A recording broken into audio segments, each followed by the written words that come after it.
Well, friends, we have breaking news on top of breaking news regarding the Trump family and the January 6th committee and the various investigations that are ongoing into the Trump organization, etc. So in case you missed it, I'll do my best to try to get you up to speed. Around 3:30 this afternoon, it was reported that the Trump's lawyers were in agreement with the New York Attorney General, Letitia James, who is heading up the civil investigation, to sort of fast track the Trump's deposition appeal. It was by today that 3 of the Trumps, Donald, Don Jr., and Ivanka, were supposed to testify as part of civil depositions in that ongoing matter. Earlier this week on Monday, they had filed an appeal after publicly stating that they would do so with the New York State First Appellate Division. As a result of that, there was an agreement to speed up the appellate process. This reporting comes from Tom Winter, an NBC News correspondent for investigations, and these are the 2 tweets if you would like to pause and read.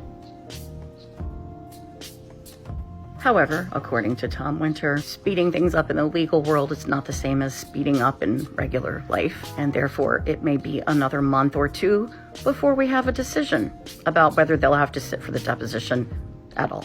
And this comes on the heels of news that just broke yesterday evening, which I first saw reported in the Washington Post. This was yesterday's breaking headline. January 6th committee alleges Trump and allies engaged in potential criminal conspiracy. I've gone through the story and highlighted some of the key features, which I'll go over briefly. Pause if you'd like to read everything on the screen. The most important point is that lawyers for the January 6th committee have stated former President Donald Trump and key allies engaged in 2 potential crimes during their efforts to overturn the election: conspiring to defraud the United States and obstructing an official congressional proceeding. According to the filing, the Select Committee also has a good faith basis for concluding that the president and members of his campaign engaged in a criminal conspiracy to defraud the United States, and that Eastman was used in furtherance of those activities. This excerpt from the brief is definitely worth a pause and read.